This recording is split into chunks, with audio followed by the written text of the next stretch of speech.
Welcome to another adventure with Skipper Jenn.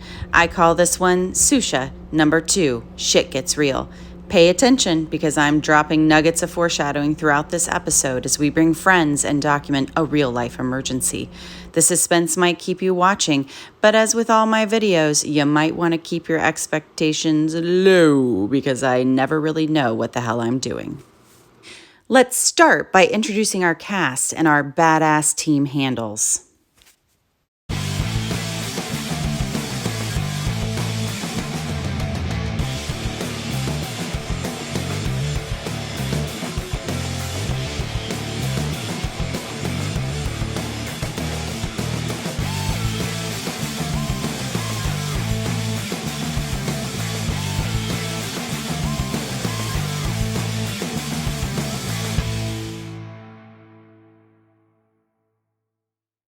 This trip was from summer 2021, a year into the pandemic.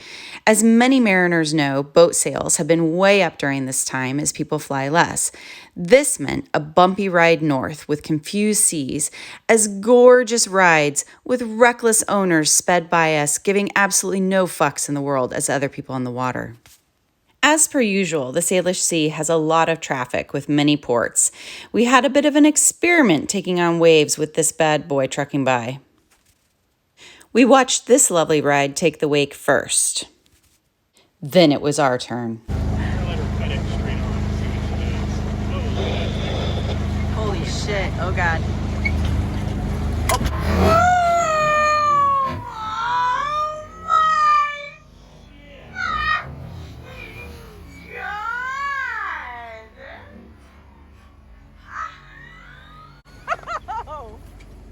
What happened?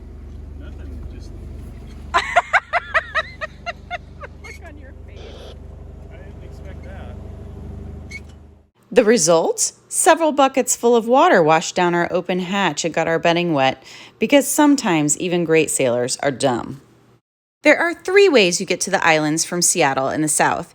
You either go north and over through Deception Pass, or east through Admiralty Inlet to the Strait of Juan to Fuca, like my first trip video, or you take the inside route through a narrow-ass channel. The Swinomish Channel, sometimes referred to as the LeConner Channel, is an 11-mile-long saltwater channel that is partly natural and partly dredged. Once upon a time, it was known as the Swinomish Slough, and it was a series of mudflats, salt marshes, and tidal sloughs. In 1937, back when our country was more sane and we had the New Deal and our government actually cared about folks, the U.S. Army Corps of Engineers used dikes and dredged it to connect Skagit Bay to the south and Padilla Bay to the north. Baby harbor seals are the cutest animals on earth. Don't fight me on this one. I'm right. Look at him wiggle! Look at him! Look at him! Look at him! Oh my god! Ah! Anywho, to maintain depths we can navigate, the channel has to be dredged at least every 3 years to a -12 on the charts. But shit, man, with tides that can be -12 anyway, you better watch it and go on a high. The other issue is the shifting bottom, and toward the end of the dredging time, like we were here in 2021, you still need to be cautious going through with a draft like ours of almost 6 feet. So watch your charts, watch the tides, and pay attention to the day markers on the north and south entrances. LeConner itself is the most adorable town ever. I've stopped here many times by boat and car and enjoy it always. Their local art museum is a must visit, with many indigenous artists represented. They have a great antique stores. The Skagit Tulip Festival is nearby in the spring, and there are lots of cute little local shops and eats to explore. It's important to remember that these lands were originally stolen from the many tribal nations that are indigenous to these beautiful waters. The Swinomish Indian tribal community and reservation is also here. Their website has great resources to learn more. The Swinomish Reservation is home to a community of Coast Salish peoples that descended from tribes and bands that originally lived in the Skagit Valley and Samish River Valley, the coastal areas surrounding Skagit, Padilla and Fidalgo Bays, Saratoga Passage, and numerous islands including Fidalgo, Camano, Whidbey, and the San Juan Islands. For thousands of years, these Coast Salish tribes maintain a culture centered around abundant saltwater resources that included salmon, shellfish, and marine mammals, as well as upland resources such as cedar, camas, berries, and wild game. They lived in large villages during the winter, and in the summer, they had encampments that followed the seasonal cycle of resource gathering. 4 main groups allied and signed the Treaty of Point Elliott with the United States in 1855 that reserved the southeast peninsula of Fidalgo Island for their reservation and future use. When I sail these seas, I have a deep reverence and appreciation for the privileges I have to be here, and I always want to acknowledge the tribal ancestry that is interwoven with this land. I hope you do too, and take time to learn and donate to the local tribes. Link in bio. What do you love most about sailing in the islands? Sure is pretty. Yeah? Yeah. What's your favorite part? It's fucking amazing. The summer months are gorgeous up here, but we often have little wind, so we end up motoring or motor sailing a lot. But occasionally, and especially in the early evening with the thermals created from the air being warmer than the water, you get some wind and the ultimate sailor high, a perfect sail. Sailing is a sport and lifestyle based on humble pie, as you are completely at the mercy of all the elements around you. The trick is knowing how to work with and harness all the energy and make that heavy, well-designed object go. Eric and I are a power nerd couple with fast, weird, and neurodivergent minds. It's calming for us to have 10,000 things to focus on at once. I call Eric the tweaker, as he takes his many years of racing into play always. For me, as with most things, I can go both ways. Tweak for speed, and I can set it to forget it and enjoy the view. You all can enjoy my favorite view here because middle-aged man objectification is an excellent hobby. Regardless, if you're a constant tweaker like Eric or just want to cruise along, it's critical not to be an asshole and to have the right flags as you come into port.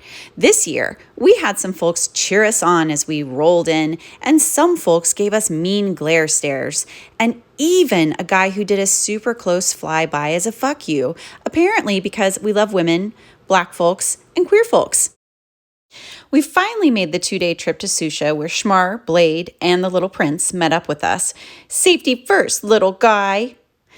One thing you should know about these jokers is they pack super light, like only 4 full dinghy trips with the kayaks loaded as well. No bigs. Eric was helpful as always and became their boat Sherpa as they set up Land Base 1. We found out later that evening just what we had loaded on and off the boat for a couple of hours. Make it so I can see. He's driving the boat by his hands, willing it forward. I'm using energy. That's right. The sound you hear is coming out of his butt.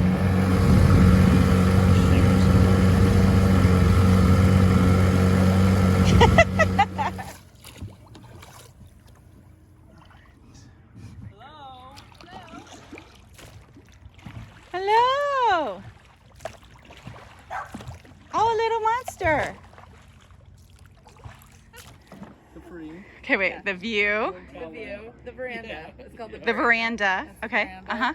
The living room lounge. And this is the lounge with the US Weeklies. We have an the open space concept. Right. Uh-huh. And this is the kitchen dining room? This is the dining room and kitchen with the bar. You know, the bar Okay. looking out. And the bar looking out, right? And then the bedroom. That's the master. Right. Okay. That's the master. This is and this is your house elf. Well, I don't think that'll come on the next Wow. one to bring over. Wait, what is that again? That's Appa's little Also, there's a bear carpet. right. That's his lounge. This dog is not spoiled and does not deserve his nickname Prince. We couldn't begrudge them their glamping decadence with this lovely view of Echo Bay and Mount Baker from their veranda. We soon delightfully watched river otters with mocktails until they scurried to their burrow just 50 feet away. Ah, night, night, little critters.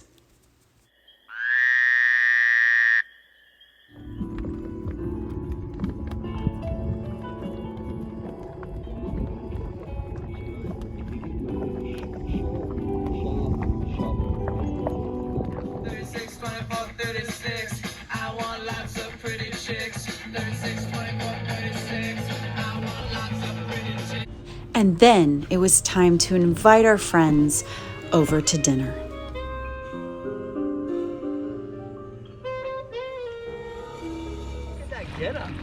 What get up? Shiny. I can no longer be your friend.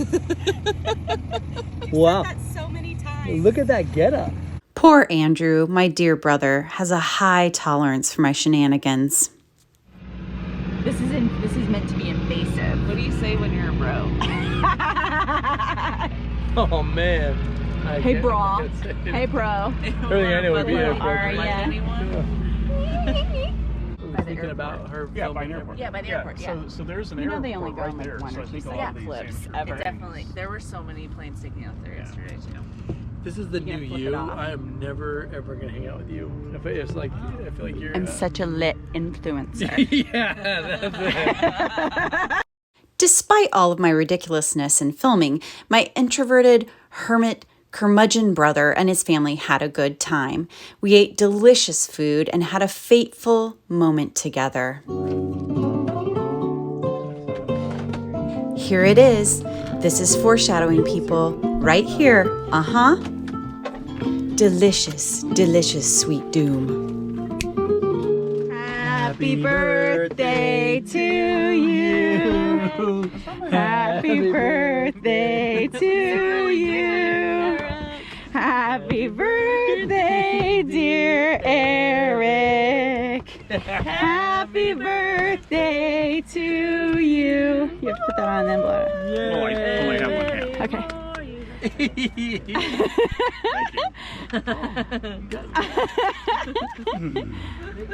Make a wish.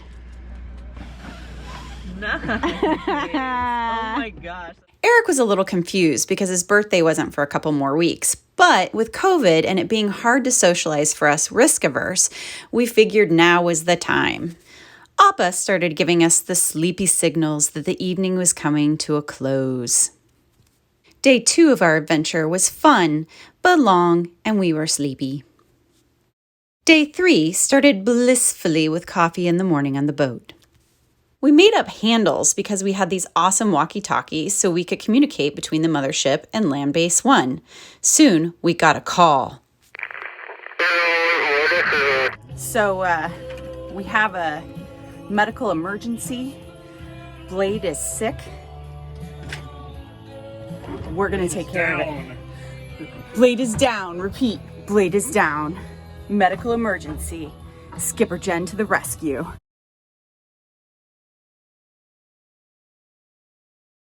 Bucket America. We've got Bucket America. He's gonna live.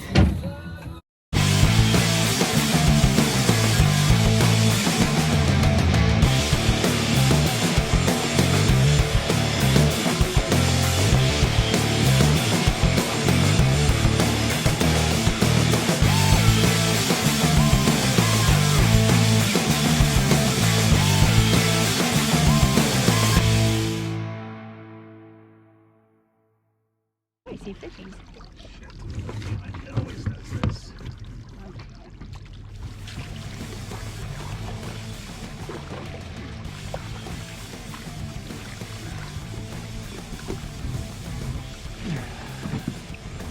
You ready?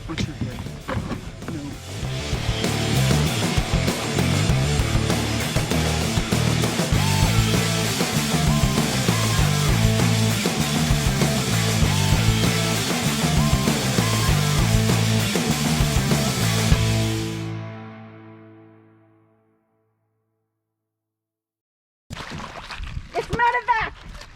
Medevac! We've got you covered. We're not gonna lose him. We're not gonna lose him, Hans. We have to get the bucket up. We have to get the bucket. I called 911. Yep, that's right.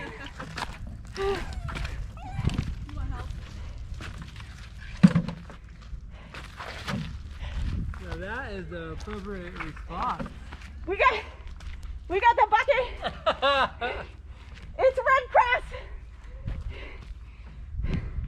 Oh, you came for me. Oh, you came. Oh, praise his name. You came to save me. You came. We're not gonna lose you, buddy. We're not I don't gonna want to lose die you. like this. I don't want to die.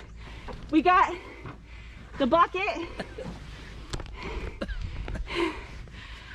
I'm gonna poop in that thing, maybe. You're gonna poop in that thing? I really had a fantasy that was going to be a lot more like Baywatch. The outfit really exemplifies that part. Right? Hi, Appa. You all are great. Aria's got the LaCroix. Oh, is that what this is? This is precious cargo. That's all the LaCroix. Relief. The relief has arrived. Well, if you're gonna do dramatics, do it right. I love it. This is more dramatic than I'm capable of being. No, this isn't a appropriate response. Okay, Seriously dying. we have open the LaCroix and get him one. He needs it stat. No, don't open one. I don't want it. I don't want it yet. I appreciate Things it. are dire. He doesn't want the LaCroix. Save. I'm burning up, Doc. Here you go. Oh, sweetheart. Okay, we have You didn't do any of this. You have a critical art supplies, oh my gosh. Lisa Frank stickers, paint, Wow. right? And then we got this. Toilet paper, thrown right at this. That actually hurt. Did it hurt? Yeah. Wet wipes. That actually hurt. And then a ton of ginger stuff. Thank you. All right. Well, we were trying to make you forget your stomach by That made hitting me you in go the eye. Yeah. And Eric, you were so supplied. I didn't know you guys were also Red Cross. Real, Well- real official. We took safety at sea. Yeah. Yeah, Papa might want some we look attention. official. I think it's time to roll him up in a sail and Yeah. Eject me, spock me out. spot I me was gonna out. do it at 2 a.m., but Now you're protected from the angel of death. That's why they put the mark on my door. That- Go back. nah. This is Aria. She's in sainthood now. She's I a am saint. sainted. Penis men That's hang right. together. Sainted. She's the saint and he is Satan. The transition has happened. The transition has fully happened.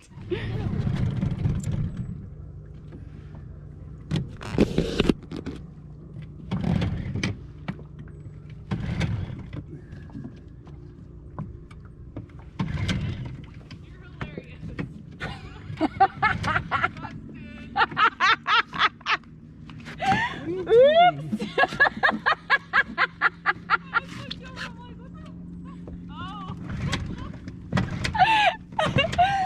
Middle-aged man justification.